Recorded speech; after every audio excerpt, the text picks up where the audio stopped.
So it turns out I have to make that apology video after all. The Wandavision season finale just came out, and the show did surprise me by how dumb it was. I made a video where I listed off some of the negative aspects of the show, and normally I hate to admit when I'm wrong, which is why it's a good thing everything I said in that video was actually correct. The thing I came here to apologize for was that I couldn't possibly have predicted how much worse the show would get in the second half. So much so that it actually makes the first 5 episodes look really good by comparison. Everything that I hated about episode 4 was amplified in the final 3 episodes, and they shoot in a bunch of other dumb Marvel shit, but we'll get to that. In fact, I'd even watch the first 3 episodes again right now just to imagine a different show that actually had a good ending. Chapter 1, Episode 5. This episode started off really strong, actually. The opening scene makes the show really feel weird and quirky, much more than all the episodes that came before it. Of course, since we already knew from episode 4 what the situation was, the impact of how weird this scene went was lost a little bit. I personally think episode 1 should have gone like this opening scene, with Catherine Hahn saying this very confusing thing about doing another take. It acknowledges to the audience that the premise is somewhat absurd, but we still don't know at this point how much Catherine Hahn knows about the situation.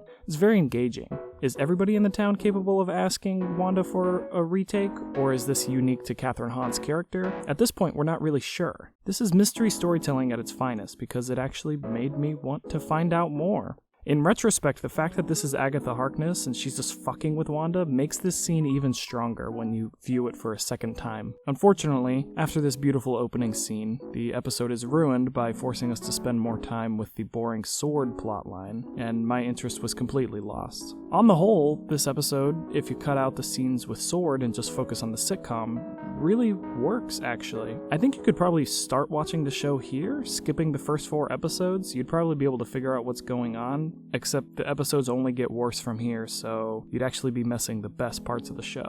This episode has a touching moment between Wanda and her kids when their dog dies. It's really gentle and sweet, and, it actually works as a moment. And this is also later revealed to be the work of Agatha Harkness, which again makes this scene stronger in retrospect. Die-hard Marvel fans loved the reveal of fake Pietro at the end of this episode, especially for the implications it had on the wider MCU, but it was eventually revealed to be a bait and switch that I'm sure a lot of fans will be very pissed about, but that stuff isn't really that interesting to me, so let's move on. Chapter 2, Episode 6. This episode was pretty mediocre. It cements that the sword director guy is going to be one of the major antagonists, because I guess this show needed more villains, which I guess we'll get to later. Overall, people love Evan Peters as Quicksilver, and he does a good job. In fact, I don't think I've given enough credit to Elizabeth Olsen or Paul Bettany for their amazing performances, because they really do nail it. The kids are, mediocre actors, but that's okay in a show like this. They're not really the focal point. Anyway, the predictions that I had made early on in the show seemed to be coming true, except for Catherine Hahn's character. It was obvious to me from the first 2 episodes that Agnes knew more than she was letting on, but this episode was a sufficient red herring to lead me away from that theory. I know a bunch of nerds on the internet accurately predicted that she was Agatha Harkness before the show was even released. Ever since the first look at the trailer dropped, I've always speculated that she's actually Agatha Harkness. But it seems like this also threw some of them off the scent. Beginning to think all her stuff is just a nod. However, my other prediction, which I made in the previous video, which was that Wanda was just going to have to learn her lesson about escaping into an illusion of a perfect world, seemed to be coming true at this point. I was confident that Marvel was truly trying something different, and while I wasn't necessarily on board with the earlier episodes, I could see episode 6 transitioning into a legitimately good final 3 episodes. How wrong I was. Chapter 3, Episode 7. So, Episode 7 rolls around, and I already knew from the trailers they were going to do like a modern mockumentary style thing that's, for some reason, still popular. The aesthetic is just a gimmick, so I don't understand why it's so prevalent, but regardless, it doesn't bother me. But everything in the episode, all the way down to how the jokes are written, is meant to invoke Modern Family. While watching this episode, I was completely baffled by how painfully unfunny it was. I mean, just pure cringe. But I had never seen an episode of Modern Family, so I went and watched one and realized that Marvel absolutely nailed it, because that show is the most unfunny show I've ever seen. Who's the bitch now, bitches? I mean, this show makes The Big Bang Theory look like a fucking masterpiece. I don't think I've ever watched something this painful. But enough about Modern Family, let's talk about an even worse show. Elizabeth Olsen definitely nails the style of the show in her performance, and Catherine Hahn is genuinely funny when she says, I actually did bite a kid once. But other than that, the episode is just a complete flatline until the end. My hopes that the show would actually do something completely unlike the rest of the Marvel Cinematic Universe were dashed with the introduction of yet another villain. Whether we saw it coming or not, it would have been nice if the conflict centered around Wanda and Vision, and the terrible hex that Wanda created, but instead we have to have a villain. The only redeeming factor of this episode is the musical number after Agatha Harkness is revealed, which is just the most perfect thing in the entire show. It really makes good use of the premise, even if it makes absolutely no sense for a theme song to play at the end of the episode. It doesn't matter because it's great and Kathryn Hahn is great and, it was fun. It was cute. Chapter 4, Episode 8, Exposition the Episode. I don't even know if I have that much to say about this episode. It's boring. All the exposition is handed to us directly by Kathryn Hahn, and while she sounds great delivering the lines themselves are terrible, redundant, and leave no room for inference at all. If Kathryn Hahn isn't telling us how Wanda feels, then Wanda is telling us herself. We could have gone this entire episode with hardly any dialogue if the script and direction were in any way clever. I understand they're appealing to the lowest common denominator, so they feel the need to over-explain everything, but even a show being made by some idiot on the internet with no industry experience at all has way more subtle characterization. Another weird thing in this episode, which I brought up in the first video, is the absolute reverence for sitcoms as a format. It feels weird, honestly.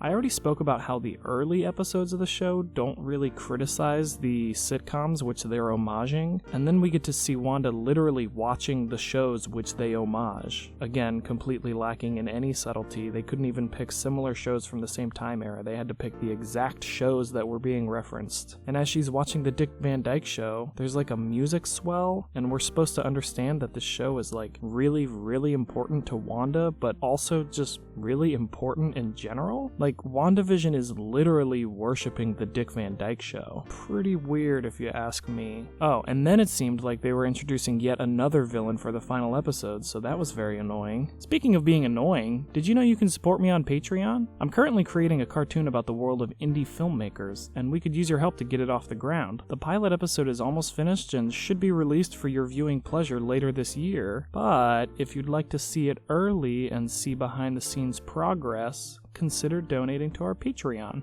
Chapter 5. Thank God it's over. So now we arrive at the series finale, and it was definitely something. I walked into it expecting a pretty boring fight between Agatha Harkness and Wanda, but the episode turned out to pretty much just be the final 25 minutes of your standard Marvel action movie, complete with unfinished CGI shots, a laser shooting up in the sky, and very little in the way of negative consequences for the main character's actions. While I was still annoyed that the show had to bring in a villain in order to make sure our good guy didn't look like too much of a bad guy, I was at least pleasantly surprised to see this exchange between Vision and White Vision. I request elaboration.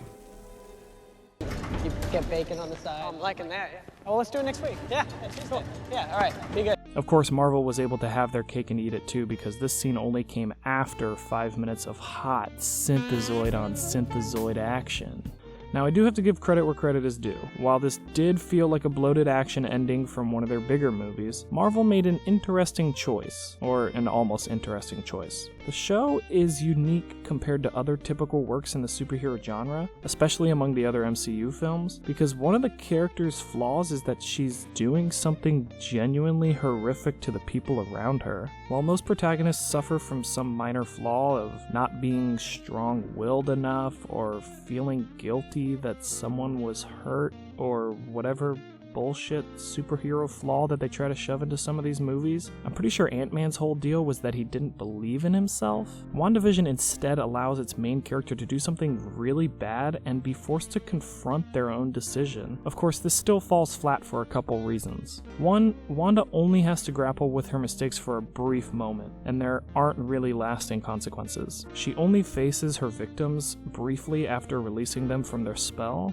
and doesn't even apologize to them directly. Not that she needs to literally apologize to them in order for the audience to gain closure. I'm sure the characters wouldn't forgive her anyway. She was driven out of town, but this isn't even that much of a loss for the character because she didn't belong in this town. She invaded the town, so her loss here is marginal. She didn't have relationships with any of these victims before that was tainted. These are complete strangers that she hurt, and she doesn't ever have to see them again. I mean, yeah, she goes out into the woods in isolation, but a self-inflicted exile isn't necessarily the same as paying the price for your actions. I would have liked to see her face the people that she hurt a little bit more directly. The long-lasting impact of her own guilt is not seen or felt in this show. Maybe it will be relevant in Wanda's next appearance in the MCU, like Tony Stark's PTSD in Iron Man 3, but it is absent from this show. Instead, the show simply uses Wanda's decision to release all her prisoners against her when Vision and her kids start disappearing with the Hex, forcing her to make a decision between the two, which of course has to be made painfully obvious by exposition from Kathryn Hahn. Save Westview or save your family.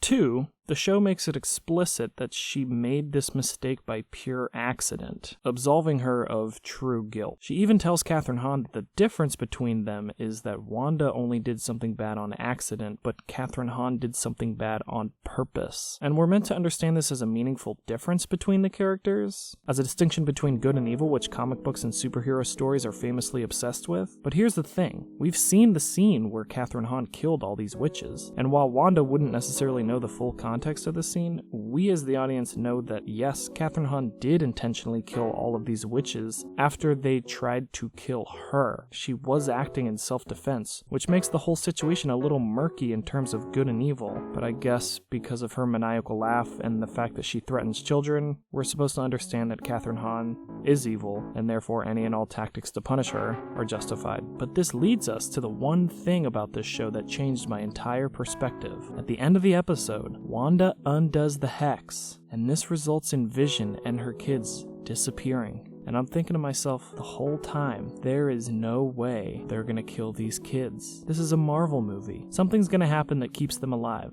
But it didn't. They actually killed the kids. And that's when I was like, oh wow, best show ever. I know people around the country will be crying when they watch this episode, and I revel in their tears. They actually killed kids in this show. Most MCUs won't even let adult characters stay dead. They turn out to not be dead, or they get resurrected before the end of the film, because Marvel usually doesn't want you to feel like grief during their movies, but not here. They actually did it. Before WandaVision, the only 2 characters in the MCU I can remember who died and actually stayed dead through the end of the film were Phil Coulson and Tony Stark. But WandaVision ends with only a hint that Wanda might be able to bring back her family, and they actually killed kids. I mean, talk about taking a risk. This is some traumatizing shit, and people will be talking about it. Conclusion? Marvel is getting exactly what they want with this show. Instead of spending $300 million on a movie that gets talked about for a couple weeks, they're spending $250 million on a show that people talk about every week for 9 weeks. And with only a couple of weeks to go until Seagull versus the Winter Olympics, they're going to be dominating the conversation every week once again. At the water cooler, at a bar, you can't go out in public without someone asking you if you've seen WandaVision. And the stuff I complained about in the last video, about picking apart every frame and trying to predict where the story will go and what character will be connected to what plotline, is exactly what people like about the show. When you hear people in public talking about WandaVision, they're not talking about the quality of the acting or the use of the exposition in the dialogue. They're talking about whether Mephisto is going to show up, or if Evan Peters' Quicksilver is the same as the one from the X-Men movies. Spoilers, turns out it's not. These are the things that the fans care about, and it's what Marvel caters to. There is a basic story underneath, but it's hard for me to get invested in a show that cares more about fostering fan theories than using the craft of filmmaking to tell a good story. Of course, WandaVision has some merits, as I've mentioned before. The acting is pretty great overall, especially Kathryn Hahn's performance. The set design in the early episodes is great. Oh yeah, and they killed kids. But as I mentioned earlier, I'm making a TV show, and it's a lot of fun, and I think you might like it. And I don't have a budget of $200 million to make it either, so I could use some help. Leave a comment, leave a like, help the YouTube engagement so the algorithm can do its thing, and consider donating on Patreon. And I will see y'all in a couple weeks to talk about either Zack Snyder's Justice League or Hawkman and the White Russian.